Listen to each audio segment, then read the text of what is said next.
السلام علیکم ورحمۃ اللہ وبرکاتہ. ان الحمد للہ نحمده ونستعینه ونستغفره ونعوذ باللہ من شرور انفسنا ومن سیئات اعمالنا من يهده الله فلا مضل له ومن يضلله فلا هادي له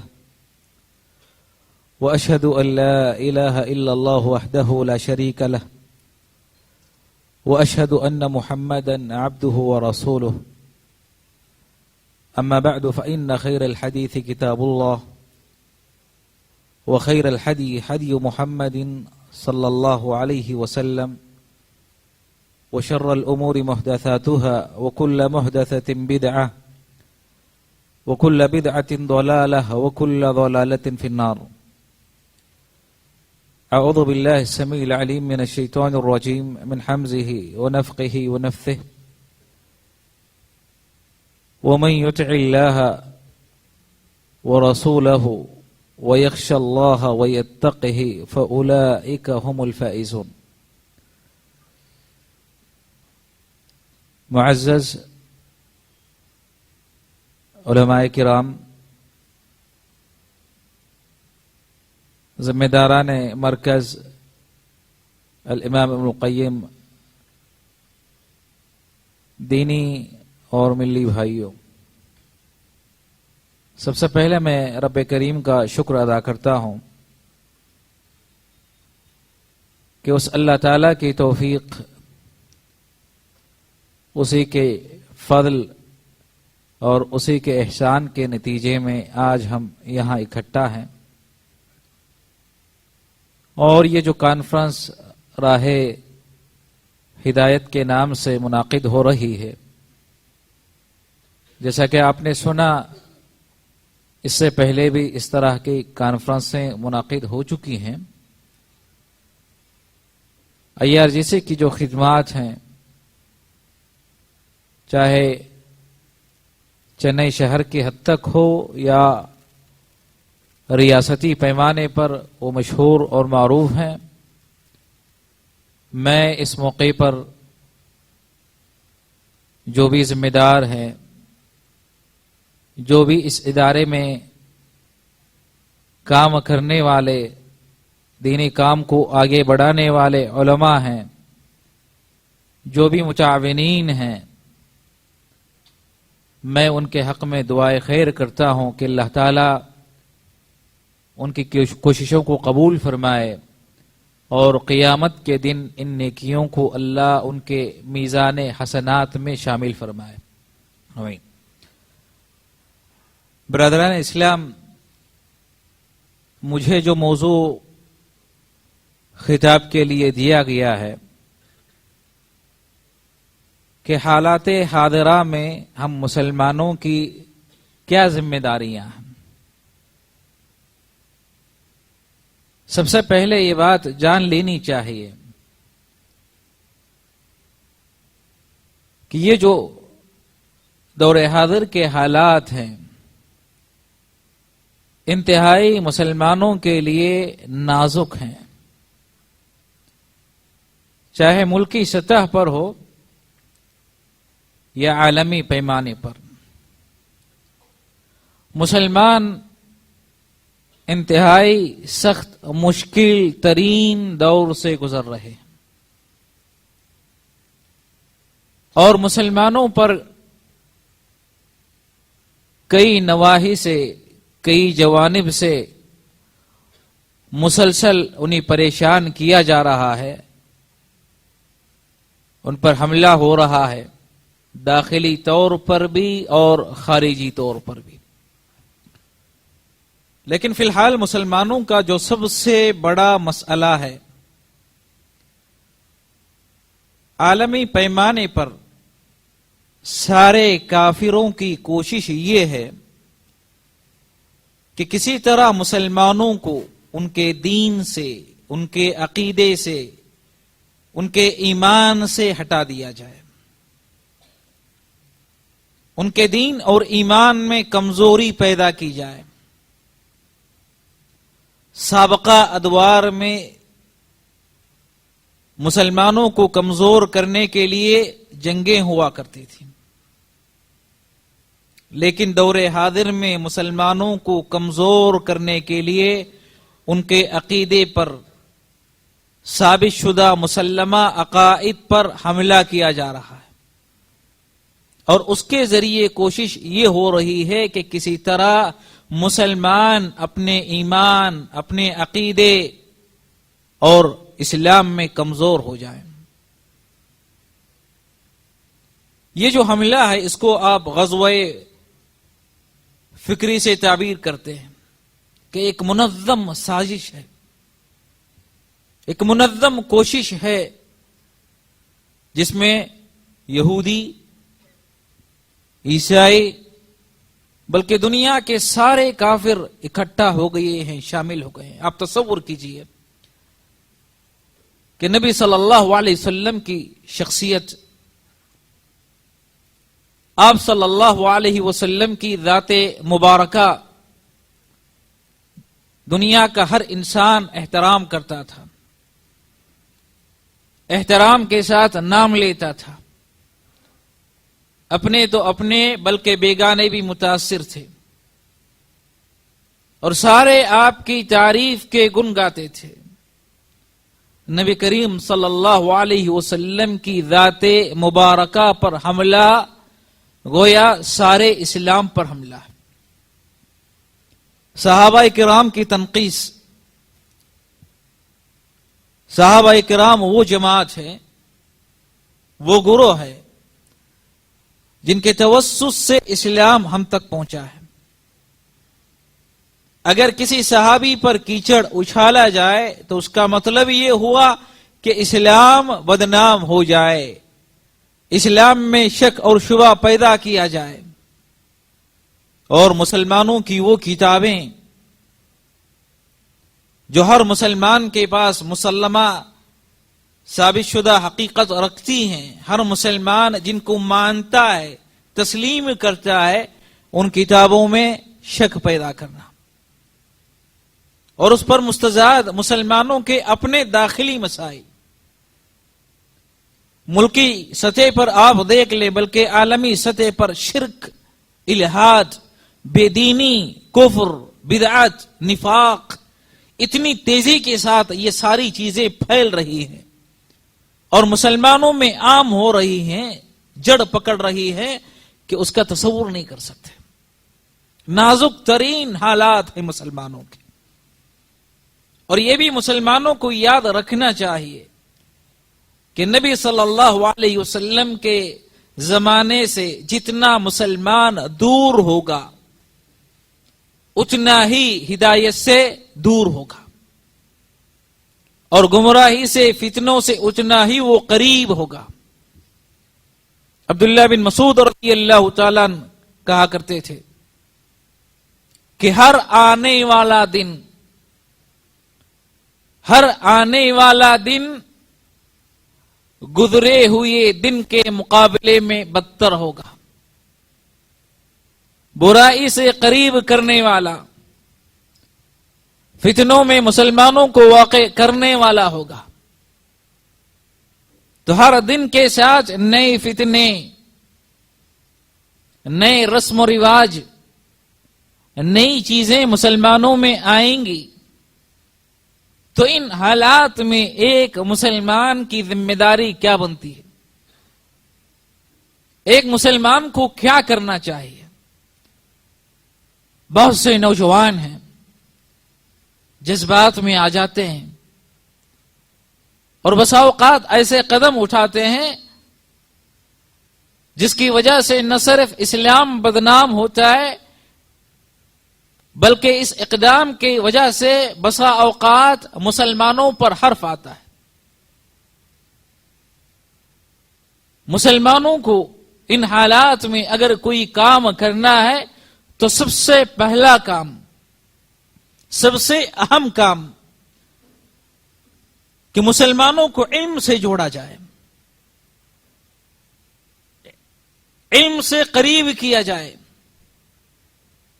اس لیے کہ جہالت سے اور جاہل سے معاشرے کا کوئی فائدہ نہیں ہوگا. کوئی جاہل شخص نہ اپنے محلے کو سدھار سکتا ہے، نہ اپنے قریے کو سدھار سکتا ہے، بلکہ حتیٰ کہ اپنے گھر کو بھی سدھار نہیں سکتا.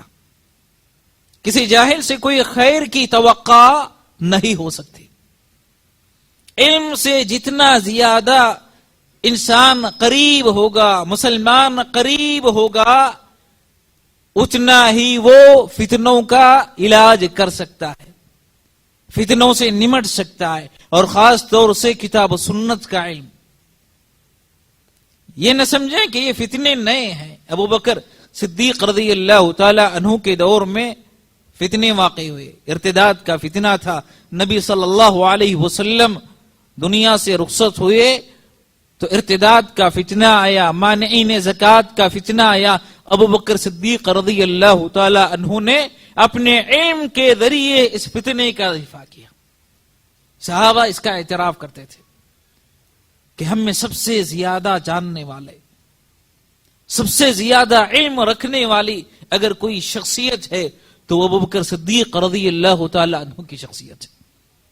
ابو بکر صدیق رضی اللہ تعالی عنہ، بلکہ نبی صلی اللہ علیہ وسلم کی وفات کے فوراً بعد امیر المؤمنین عمر فاروق رضی اللہ تعالیٰ عنہ کہتے تھے کہ اللہ کے نبی علیہ السلام کا انتقال نہیں ہوا ہے، آپ دنیا سے رخصت نہیں ہوئی ہیں. ابو بکر صدیق رضی اللہ تعالیٰ عنہ آئے، نبی صلی اللہ علیہ وسلم کے چہرے مبارک سے کپڑا ہٹایا، آپ کی پیشانی کو بوسہ دیا، مسجد میں آئے، خطبہ دیا. خطبہ دیتے ہوئے قرآن مجید کی آیت کریمہ تلاوت کی، وما محمد الا رسول قد خلت من قبله الرسل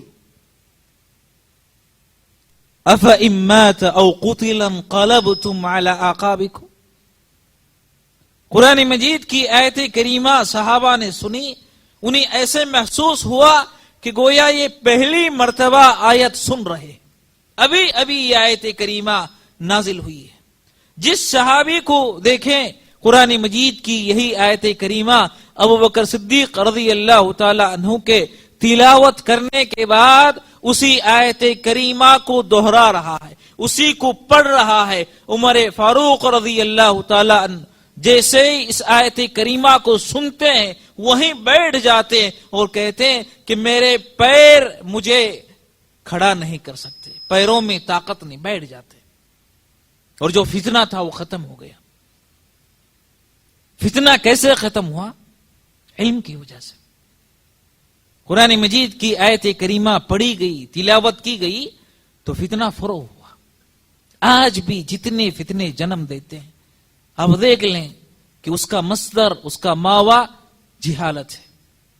جہالت کی وجہ سے کفر ہوتا ہے، جہالت کی وجہ سے شرک ہوتا ہے، جہالت کی وجہ سے بدعت ہوتی ہے. اور جاہل ہر وہ کام کر دیتا ہے جو اسلام کے منافی ہوتا ہے. اسی لیے اگر فتنوں کو ختم کرنا ہے تو سب سے پہلے علم حاصل کریں، کتاب و سنت کا علم سیکھیں. امام احمد بن حنبل رحمہ اللہ کے زمانے میں جب فتنہ خلق قرآن واقع ہوا تو اس کا جواب دیا، اس کا مقابلہ کیا علم کے ذریعے.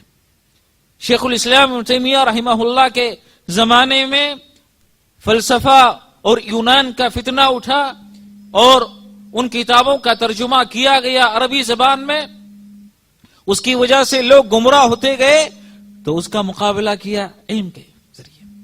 ہر دور میں علم کے ذریعے فتنوں کا مقابلہ کیا جا سکتا ہے، ختم کیا جا سکتا ہے. اسی لیے سب سے پہلی چیز مسلمانوں کے جو کرنے کی ہے وہ یہ کہ مسلمان اپنے آپ کو علم سے جوڑے،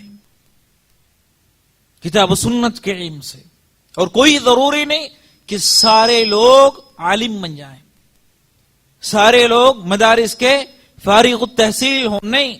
معاشرے کو ہر قسم کے افراد کی ضرورت ہوتی، معاشرے کو ہر قسم کے افراد کی ضرورت ہوتی ہے. فلولا نفر من كل فرقة منهم طائفة ليتفقهوا في الدين ولينذروا قومهم اذا رجعوا اليهم لعلهم يذكرون.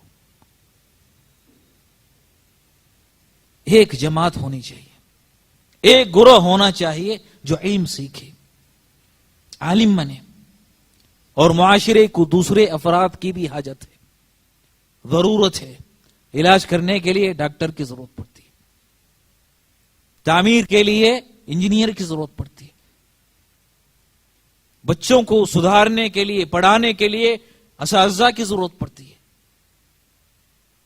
غرض ہے کہ ہر فیلڈ میں, ہر میدان میں ماہر پیدا کیے جائیں. کتنی افسوس کی بات ہے. علامہ البانی رحمہ اللہ نے سلسلہ صحیحہ میں مسلم ممالک کو خطاب کرتے ہوئے بڑی اہم بات کی تھی کہ آج ہمارے مدارس, ہمارے جامعات اور بہت سارے ایسے مراکز جہاں تعلیم کا نظم پایا جاتا ہے, تعلیم تو دی جاتی ہے لیکن جو عالمی زبانیں ہیں وہ زبانیں نہیں سکھائی جاتی. علامہ البانی رحمہ اللہ نے مسلم ممالک کو خطاب کرتے ہوئے اپنی کتاب میں کہا تھا, کیا ہی بہتر ہوتا اگر یہ مسلم ممالک کچھ ایسے لوگ تیار کرتے جو شریعت میں ماہر ہونے کے ساتھ ساتھ عالمی اور زندہ زبانوں پر عبور حاصل کرتے, اور ان ممالک میں جہاں اسلام کے خلاف تحریکیں چل رہی ہیں ان ممالک میں ان کو بھیجا جاتا اور یہ لوگ یہاں دعوتی کام کرتے, یہ لوگ اسلام کا دفاع کرتے, اسلام کے لیے کام کرتے. کیا ہی بہترین ہوتا. آج مجھے بتائیں, اسلام کے خلاف کوئی تحریر لکھی دی جاتی ہے, کوئی تحریر کسی اخبار میں آتی ہے, اس کا جواب دینے والے ہم میں کتنے لوگ پائے جاتے ہیں. کہیں کوئی تقریر ہوتی ہے اسلام کے خلاف, نبی صلی اللہ علیہ وسلم کی ذات مبارکہ کے خلاف, اس کا جواب دینے والے ہم میں کتنے لوگ ہیں. گنتی کے چند لوگ, اور یہ چند لوگ بھی بسا اوقات جواب دینے کی جسارت نہیں کرتے, جواب دینے کے لیے آگے نہیں بڑھتے. امت کا یہ فریضہ تھا, یہ واجب تھا, جس کی جانب سے امت تساہل اور تغافل کا شکار ہو رہی ہے. میرے دوستو, آج ضرورت ہے کہ علم حاصل کریں, اور علم کی بنیاد پر دعوتی کام اگر کیا جائے تو اس کا بہت زیادہ اثر ہوگا. اسی لیے جہالت کو ختم کیا جائے, جہالت کو دور کیا جائے. اور ایک اور افسوس کی بات, بہت سارے ایسے قریے, آپ کسی شہر میں چلے جائیں, کسی بستی میں چلے جائیں, کسی بستی کے کسی شہر میں کسی محلے میں آپ کو قبر تو نظر آ جائے گی, مزار تو مل جائے گی جہاں لوگ زیارت کرتے ہیں, لیکن آپ کو بسا اوقات وہاں کوئی مدرسہ نہیں ملے گا, وہاں کوئی مکتب نظر نہیں آئے گا, وہاں کوئی اسکول آپ کو نظر نہیں آئے گی. مزار تو بہت بن گئے, ہر گلی میں آپ کو, بلکہ بسا اوقات بعض مساجد میں بھی قبریں اور قبے بنائے گئے, لیکن آپ کو شہر میں بسا اوقات اسکول نہیں ملے گا, بسا اوقات مدرسہ آپ کو نظر نہیں آئے گا, بسا اوقات آپ کو مکتب وہاں نہیں ملے گا. اگر مزار بنا کر مسلمان یہ توقع رکھتے ہیں کہ شاید اچھے مسلمان معاشرے کو مل جائیں تو یہ خام خیالی ہے, یہ ظن ہے, اور بالکل فاسد ظن ہے, فاسد گمان ہے. اگر مسلمانوں کو اپنی اصلاح کرنی ہے, معاشرے کی اصلاح کرنی ہے, اپنے آپ کو سدھار کرنا ہے, تو میرے محترم مسلمان دوستو, علم کے جو وسائل ہیں ان کو ہر شہر میں, ہر گلی میں, ہر مسجد میں, ہر مکتب میں آپ فراہم کریں. قبروں کو آپ کنارے لگا دیجیے.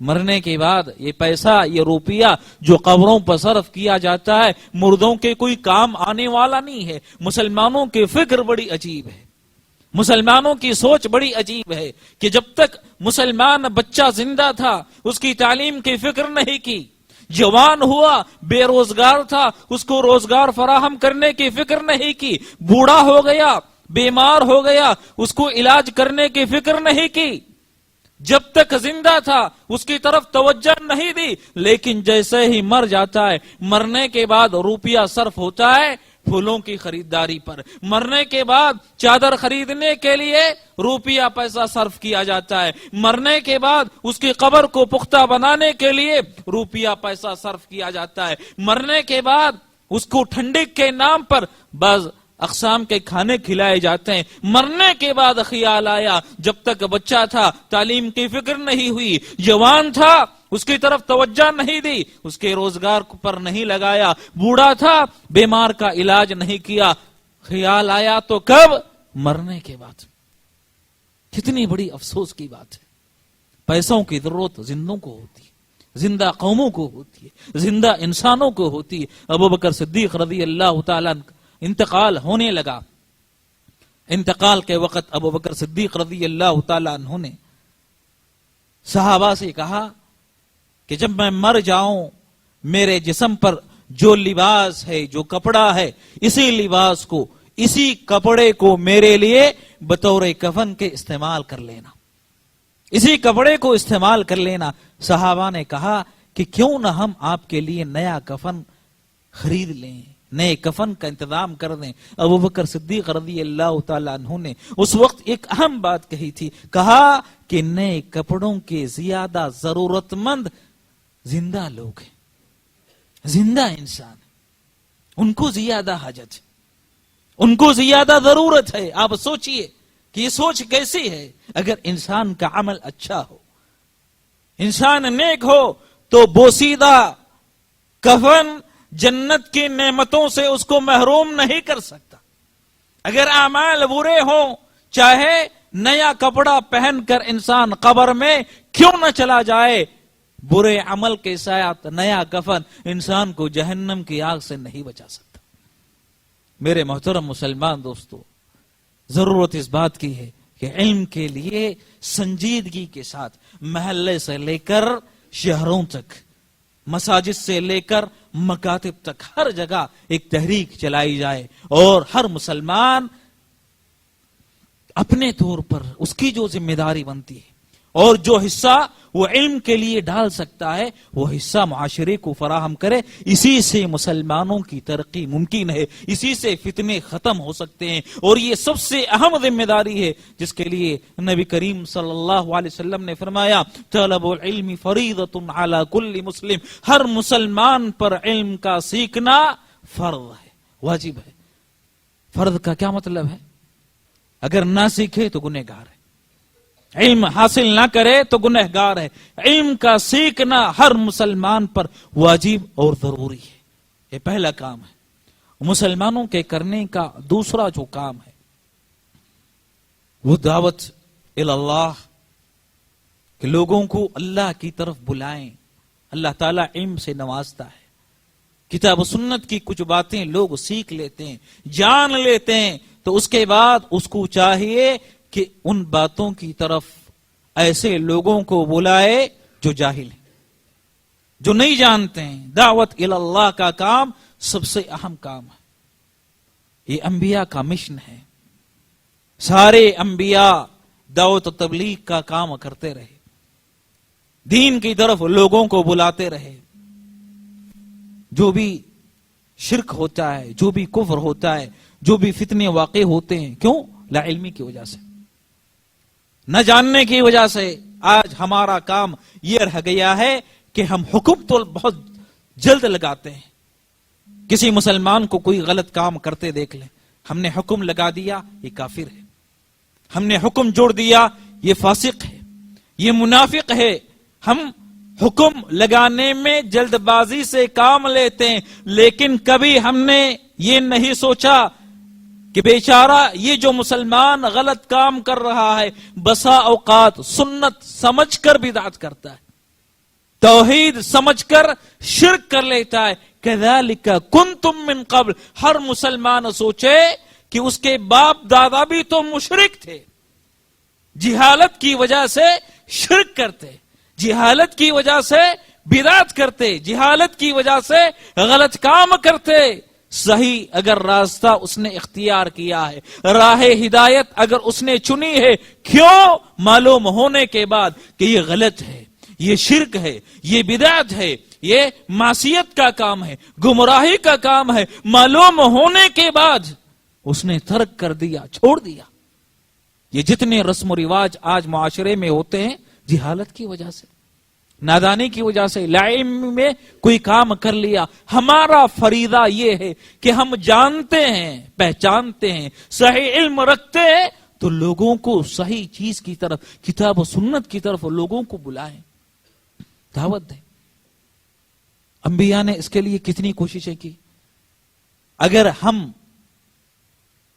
میں کا ہر شخص اپنے نفس کا جائزہ لے کہ ہمارے ذریعے کتنے لوگ راہ راست پر آئے، ہم نے کتنے لوگوں کی ہدایت کا کام کیا، کتنے لوگوں کو دعوت دی، کتنے لوگوں کو بلایا، کتنی تبلیغ کی۔ ہمارے آس پاس پڑوس میں بہت سارے انسان بستے ہیں، بسا اوقات کافر ہوتا ہے، بسا اوقات مشرک ہوتا ہے، بسا اوقات راہ راست سے بھٹکا ہوا انسان ہوتا ہے۔ ہم نے کیا کبھی اس کے ساتھ حسن سلوک اور اچھا معاملہ کرتے ہوئے دعوت و تبلیغ کی، اس کو بلایا دین کی طرف؟ ہمارے اخلاق، ہمارا کردار اتنا سخت ہے کہ لوگ ہم کو دیکھ کر ہم سے کترا جاتے، سلام کرنا گوارا نہیں کرتے۔ علامہ البانی رحمہ اللہ نے بڑی اہم بات ایک بیان کی تھی، کہا کہ کتاب و سنت کی دعوت یہ تلخ ہے، یہ کڑوی ہے، کڑوی دعوت کو اچھے اسلوب میں پیش کی جائے، بہترین اسلوب میں، بہترین اخلاق کے ساتھ پیش کی جائے۔ اگر ہمارا اسلوب بھی خراب ہو، برے معاملات ہوں، ہمارے اخلاق انتہائی برے ہوں، تو کڑوی دعوت برے اخلاق کے ساتھ کسی انسان پر مؤثر نہیں ہو سکتی، کبھی تاثیر پیدا نہیں کر سکتے۔ اخلاق اچھے ہو۔ یہ نبی صلی اللہ علیہ وسلم جائزہ لے لیں آپ، اللہ کے نبی علیہ السلام پر سب سے زیادہ سخت دن، وہ زندگی کا سب سے زیادہ سخت دن نبی صلی اللہ علیہ وسلم کا وہ جب آپ صلی اللہ علیہ وسلم بعض علاقوں میں دعوت و تبلیغ کا کام کرنے کے لیے گئے، بجائے اس کے کہ وہ لوگ دعوت و تبلیغ قبول کرتے، حق بات کو مانتے، واپس آتے ہوئے اوباش اور بدماشوں کو آپ کے پیچھے لگایا۔ تصور کیجئے یہ منظر، اللہ کے نبی علیہ السلام آگے ہیں، بدماش پیچھے ہیں، پتھر مارتے جا رہے ہیں، نبی صلی اللہ علیہ وسلم کے جسد مبارک سے خون رستے ہوئے جوتوں میں جمع ہو جاتا ہے، اکٹھا ہو جاتا ہے۔ اتنا سخت امتحان، اتنی سخت آزمائش، اتنا مارا گیا۔ اگر آپ صلی اللہ علیہ وسلم چاہتے تو بد دعا کر سکتے تھے، بد دعا کر سکتے تھے، عذاب کے لیے دعا کر سکتے تھے، لیکن آپ صلی اللہ علیہ وسلم نے یہ نہیں کیا۔ کیا کہا؟ اللہم اہدی قومی فإنہم لا یعلمون، اے اللہ میری اس قوم کو ہدایت دے، فإنہم لا یعلمون، یہ لا علمی میں یہ کام کر رہے ہیں، جہالت میں یہ کام کر رہے ہیں۔ میرے محترم مسلمان دوستو، ہم کو چاہیے کہ اپنا اخلاق، اپنے کردار کو سنواریں اور ان لوگوں تک یہ دعوت، یہ صحیح دین پہنچائیں بہترین اسلوب کے ساتھ، جو لوگ نہیں جانتے ہیں اور جن تک صحیح دین، کتاب و سنت کی تعلیم نہیں پہنچ سکی ہے، ان تک اس تعلیم کو پہنچانے کا انتظام کریں۔ اسی سے مسلمانوں کے حالات سدھر سکتے ہیں، اسی سے بن سکتے ہیں، اسی سے سنور سکتے ہیں۔ میرے محترم مسلمان دوستو، اللہ کے نبی علیہ السلام نے جو مثال بیان کی دعوت و تبلیغ کے لیے، اس مثال پر ذرا آپ غور کریں۔ اللہ کے نبی علیہ السلام نے سمندر میں کوئی کشتی ہو، دو حصے ہوں، ایک حصہ اوپر، ایک حصہ نیچے، نیچے والے اگر پانی لینے کے لیے سوراخ کر لیں کشتی میں، نتیجہ کیا ہوگا؟ سارے برباد ہوں گے، سارے لوگ ڈوب جائیں گے۔ اگر اوپر والے روک لیں نیچے والوں کو، سوراخ کرنے نہ دیں، تو سارے لوگ بچ جائیں گے۔ کتنی بہترین مثال ہے، ہر مسلمان سمجھ سکتا ہے کہ اگر ہم نے برائی کرنے والوں کا ہاتھ نہیں پکڑا، نہیں روکا، تو سارے لوگوں پر عذاب آئے گا، سارے لوگ برباد ہوں گے، سارے لوگ عذاب کا شکار ہو جائیں گے. اگر ہم نے ہاتھ پکڑ لیا، ان کو روک لیا برائی کرنے سے، تو سارے لوگ نجات پا جائیں گے، سارے لوگ راہ راست پر آ جائیں گے. اسی لیے دور حاضر میں کرنے کا جو دوسرا کام ہے وہ یہ کہ دعوت و تبلیغ کے کام کو عام کیا جائے. دعوت و تبلیغ کا مطلب یہ نہیں ہے کہ آپ سڑکوں پر نکلیں. اگر آپ نکل سکتے ہیں سڑکوں پر نکلیں. مساجد میں دروس کا اہتمام، مکاتب میں آپ بچوں کی تعلیم کا انتظام کریں، مراکز کے ذریعے دروس کا اہتمام ہو، پڑوسیوں کے ساتھ آپ اپنا ربط بڑھائیں اور دین کی دعوت اگر آپ ان تک پہنچا سکتے ہیں تو پہنچائیں. کانفرنس اگر آپ منعقد کر سکتے ہیں تو وہ کام کریں. اسلام کے خلاف جو شبہات اٹھائے جاتے ہیں ان کا اگر آپ جواب دے سکتے ہیں، جواب دینے کی طاقت ہے، تو اسی صورت میں ان کا جواب دیں. مختلف شکلیں ہیں، بہت سارے راستے اللہ کے نبی علیہ السلام کے زمانے سے چلے آ رہے ہیں. ان راستوں کو جاننے اور اس کے مطابق کام کرنے کی ضرورت ہے. اور تیسری جو ذمہ داری ہے کہ ہم اپنے نوجوانوں کو صبر کی تلقین کریں. صبر کی تلقین. جذبات سے کوئی کام اچھا نہیں ہوتا. جذبات میں کام کرنے سے نتائج اچھے نہیں نکلتے. صبر ضروری ہے. صبر کے بغیر جو کام کیا جاتا ہے اس کا پھل کبھی اچھا نہیں ہوتا، کبھی میٹھا نہیں ہوتا، نتیجہ اچھا برآمد نہیں ہوتا ہے. انبیاء کی سیرت آپ دیکھ لیں. نوح علیہ السلام کتنے سال تک کام کرتے رہے؟ فَلَبِثَ فِيهِمْ أَلْفَ سَنَةٍ إِلَّا 50 عام. 50 کم 1000 سال. تصور کر سکتے ہیں ہم؟ 950 سال تک دعوت و تبلیغ کا کام کیا اور کبھی بے صبرے نہیں ہوئی. بسا اوقات لوگ آپ کی بات مان سکتے ہیں، آپ کی بات سن سکتے ہیں، اور بسا اوقات لوگ آپ کی بات نہیں مانیں گے. نتائج کی پرواہ نہ ہو، نتیجے کی طرف توجہ نہ ہو. اس حدیث کو یاد کیجیے. نبی صلی اللہ علیہ وسلم فرماتے ہیں اُرِدَتْ عَلَيَّ الْأُمَمْ، انبیاء اور ان کی قوموں کو میرے سامنے پیش کیا گیا. نبی آتے ہیں وَمَا هُوَ الرَّجُلَانِ، کسی نبی کے ساتھ اس کے ماننے والے صرف 2 آدمی. کچھ انبیاء آئے ان کے ساتھ ان کے ماننے والے اکیلے 1 آدمی. کچھ انبیاء آئے وَلَيْسَ مَعَهُ أَحَدٌ، ان کے ساتھ ان کے ماننے والوں میں کوئی نہیں، اکیلے تنے تنہا نبی چلے آ رہے ہیں. اکیلے نبی، 1 آدمی بھی دعوت قبول نہیں کیا ہے. 1 آدمی بھی ان کی بات کو ماننے والا نہیں. اکیلے نبی. تصور کر سکتے ہیں انبیاء کے ساتھ اللہ کی مدد ہوتی، اللہ کی تائید ہوتی ہے. مدد کے باوجود، تائید کے باوجود 1 آدمی بھی اگر ان کی بات کو قبول نہیں کیا ہے تو بدرجے اولا بسا اوقات ہماری بات کو انسان قبول نہیں کر سکتا ہے.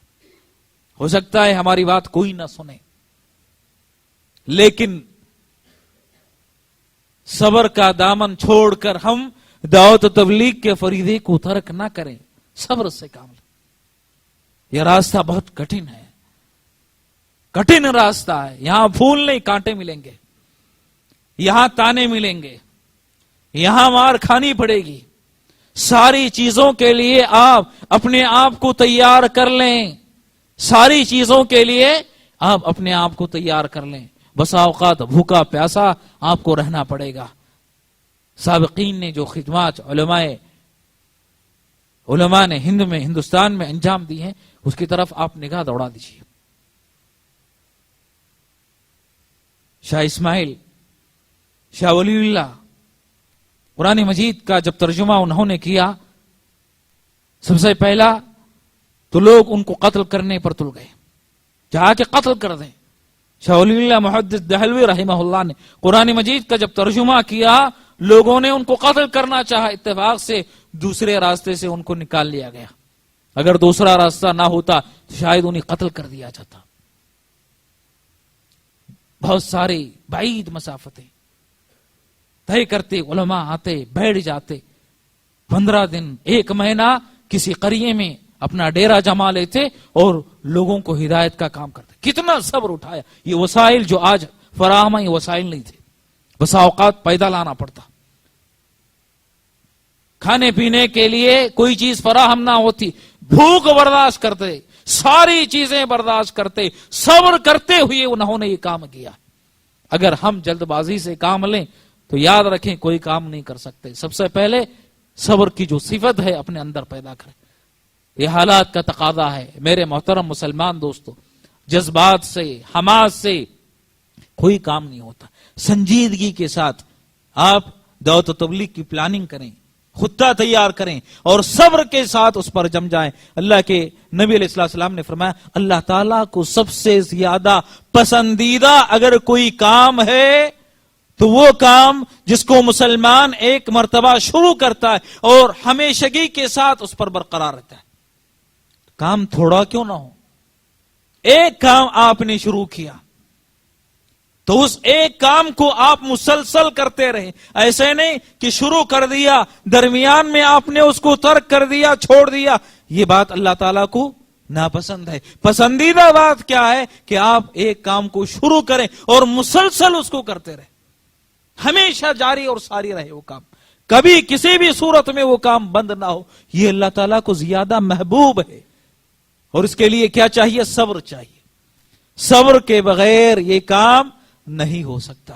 اور مسلمانوں کے کرنے کے جو اہم کام ہیں ان کاموں میں بہت سارے مسلمان ہیں، جب بھی کوئی فتنہ، کوئی نئی بات آتی ہے تو بہت سارے مسلمان کہ یہ بات نہیں ہے، نئی بات میں کشش ہوتی ہے، انسان کھینچے چلے جاتے ہیں اور دیکھنا چاہتے ہیں کہ کیا بات ہے. نئی بات جب بھی، نئی رسم و رواج، نئی بدعتیں، نیا شرک، نئی بات جب بھی پیش کی جائے اس کو آپ تولیے کتاب و سنت کے میزان میں. اللہ تعالیٰ نے میزان عطا کیا ہے تولنے کے لیے، ناپنے کے لیے. کتاب و سنت کے میزان میں آپ باتوں کو تولیے. یہ نہیں کہ کوئی بات آپ تک پہنچتی ہے تو فوراً آپ بات کو قبول کر لیں. نہیں، یہ مسلمانوں کا شیوا نہیں، یہ مسلمانوں کا طریقہ نہیں. جب بھی کوئی بات آپ تک پہنچتی ہے سب سے پہلے یہ بات آپ جان لیں کہ اس کی تحقیق کر لیں، تثبت کر لیں. آیا یہ بات سچی ہے، حق ہے یا باطل ہے، غلط ہے؟ بات سچی ہے، حق ہے تو ایسی صورت میں اس کو قبول کر لیں. اگر بات غلط ہے تو اس کو رد کر دیں. یا ایھا الذین آمنوا ان جاءکم فاسق بنبأ فتبینوا، اے مومنو اگر کوئی فاسق کوئی خبر دیتا ہے تو کیا کرو؟ فتبینوا، اس کی تحقیق کرو. فتثبتوا ایک قرات ہے کہ اس کی تحقیق کر لو، جستجو کر لو، اس سے پہلے اس بات پر یقین نہ کرو. اور آج مسلمانوں کا حال یہ ہے، جیسے کہ امام لالکائی رحمہ اللہ نے اپنی کتاب میں بیان کیا کہ اگر کوئی دعوی نبوت لے کر کھڑا ہو جاتا ہے تو بعض مسلمان اس کے پیچھے لگ جاتے ہیں. کوئی اپنے آپ کو مہدی کہتا ہے تو بعض مسلمان اس کے اتباع آپ کو نظر آئیں گے. کوئی منکر سنت بن جاتا ہے تو بعض مسلمان اس کے پیچھے ہمیں نظر آتے ہیں. ہر ایک کے پیچھے کچھ نہ کچھ مسلمان نظر آتے ہیں. نبوت کا دعویٰ کرتا ہے اس کے پیچھے کچھ مسلمان ملیں گے، سنت کا انکار کرتا ہے اس کے پیچھے کچھ مسلمان نظر آئیں گے، اپنے آپ کو مہدی بتاتا ہے اس کے پیچھے کچھ مسلمان نظر آئیں گے. وجہ کیا ہے کہ ہندوستان کی جو سرزمین ہے وہ بڑی عجیب ہے. ہندوستان کی جو سرزمین ہے ہر وقت کوئی نئی چیز چاہتی ہے، طبیعت کوئی نیا پن تلاش کرتی ہے، اور جہاں کوئی نئی چیز مسلمان کو مل گئی، نظر آ گئی، اسی کے پیچھے دوڑنا شروع ہو جاتے ہیں، اسی کے پیچھے چلنا چاہتے ہیں. میرے محترم مسلمان دوستو، مسلمانوں کو دور حاضر میں، موجودہ دور میں جو کرنے کے کام ہیں ان کاموں میں سب سے اہم کام یہ ہے کہ اپنے آپ کو افواہوں سے بچائے رکھیں. جو بھی بات پہنچتی ہے اس کی تحقیق کر لیں، تثبت کر لیں. جب تک تحقیق نہ ہو، تثبت نہ ہو، حق یا باطل کی پہچان نہ ہو، تب تک اس پر کوئی اقدام نہ کرے. یہ مسلمانوں کے اس دور میں کرنے کا اہم کام ہے. میرے محترم مسلمان دوستو، دور حاضر میں اگر مسلمان نجات چاہتے ہیں، اپنے آپ کو فتنوں سے بچانا چاہتے ہیں، اپنے آپ کو صحیح سالم رکھنا چاہتے ہیں، تو مسلمانوں کو چاہیے کہ کتاب و سنت سے اپنے آپ کو جوڑے رکھیں۔ قرآن مجید کی تلاوت ہے، نبی صلی اللہ علیہ وسلم کی احادیث ہے، نبی صلی اللہ علیہ وسلم کی سنت ہے، اس کا دراسہ، اس کو پڑھنا، اس کو پڑھانا، اس کو عام کرنا، اس کو لوگوں تک پہنچانا، یہ سب سے اہم ذمہ داری ہے مسلمانوں کی۔ کتاب و سنت کی تعلیمات کو عام کریں۔ امام مالک رحمہ اللہ نے ایک جملہ کہا، السنہ سفینۃ نوح من رکبہا نجا ومن تخلف عنہا ہلک۔ سنت کی مثال ایک کشتی کی مانند ہے۔ طوفان آ گیا ہے، طوفان آ گیا ہے، ایک کشتی ہے، طوفان سے، عذاب سے اپنے آپ کو اگر کوئی بچانا چاہتا ہے، محفوظ رکھنا چاہتا ہے، تو سنت کی کشتی میں سوار ہو جائے۔ جو سنت کی کشتی میں سوار ہو گیا وہ اپنے آپ کو محفوظ کر لیا، وہ نجات پا گیا، اور جو اس کشتی میں سوار ہونے سے دور رہا وہ ہلاک ہوگا، تباہ اور برباد ہوگا۔ میرے محترم مسلمان دوستو، سنت کو عام کرنا، سنت کو زندہ کرنا، سنتوں کو دوسروں تک پہنچانا، یہ عذاب سے نجات کا سب سے اہم ذریعہ ہے۔ اللہ تعالیٰ اس کے ذریعے عذاب سے نجات دیتے ہیں، عذاب سے مسلمان بچ جاتا ہے۔ ورنہ اگر ہم نے سنتوں کو پامال کیا، سنتوں کو چھوڑ دیا، سنت کو نبی صلی اللہ علیہ وسلم کی اوروں تک نہیں پہنچایا، تو یاد رکھ لیں اللہ تعالیٰ کا عذاب آئے گا۔ اس کے بعد عذاب سے بچنا چاہے گا تو اپنے آپ کو عذاب سے نہیں بچا سکتا ہے۔ امام ابن تیمیہ رحمہ اللہ کے پاس ایک بڑے عالم آئے، کئی شکوک تھے، کئی شبہات تھے ان کے ذہن میں، ان کے دماغ میں، کئی لوگوں کے پاس گئے لیکن شکوک اور شبہات ختم نہیں ہو سکے۔ شیخ الاسلام ابن تیمیہ رحمہ اللہ کے پاس آئے، شیخ الاسلام ابن تیمیہ رحمہ اللہ نے نصیحت کی۔ کیا نصیحت کی؟ کہا کہ تم نبی صلی اللہ علیہ وسلم کے اقوال، افعال، تقریرات کا مطالعہ کرو، سارے شکوک ختم ہو جائیں گے۔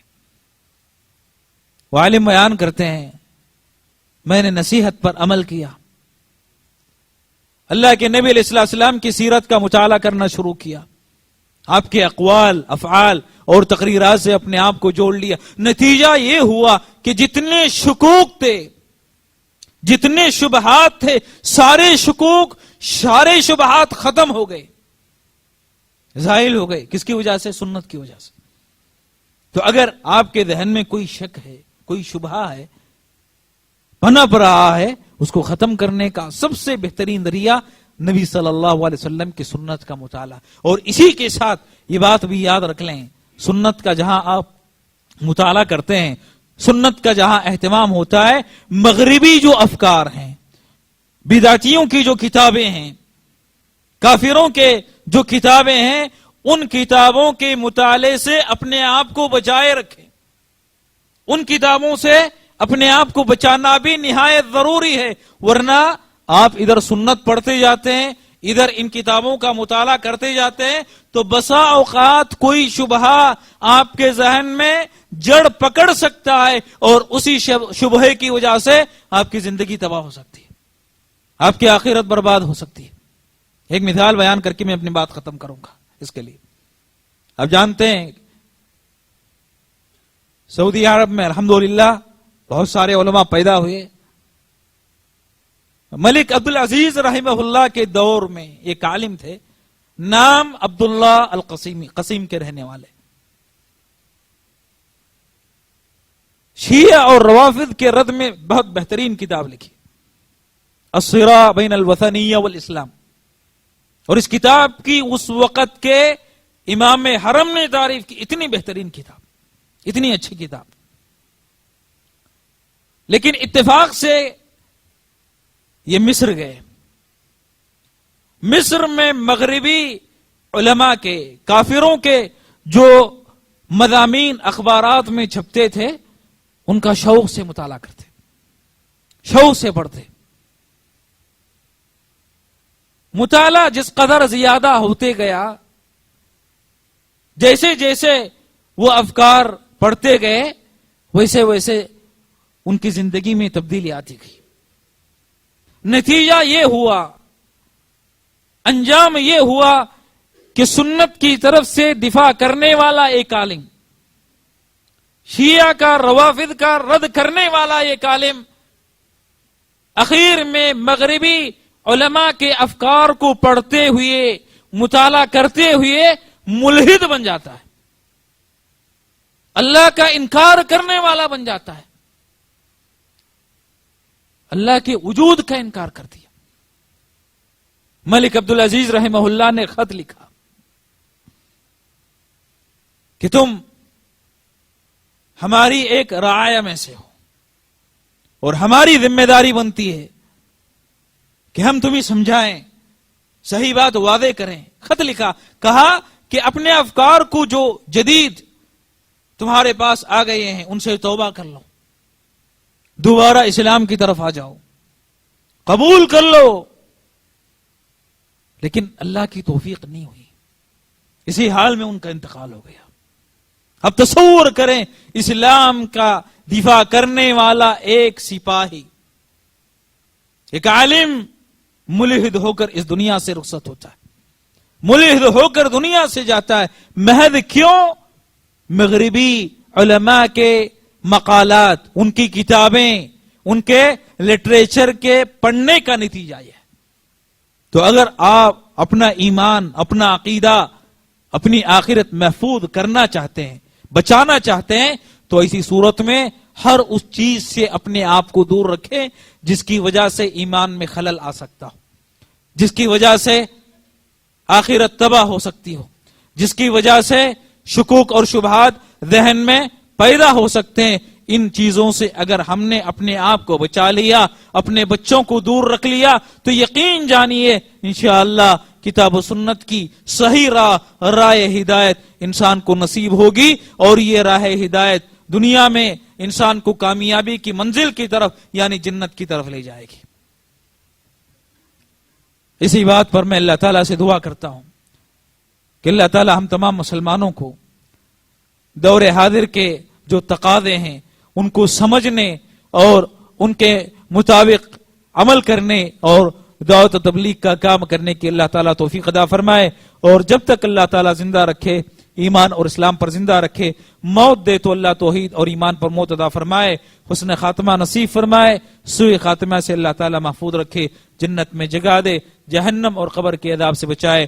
آمین. وآخر دعوانا الحمدللہ رب العالمین.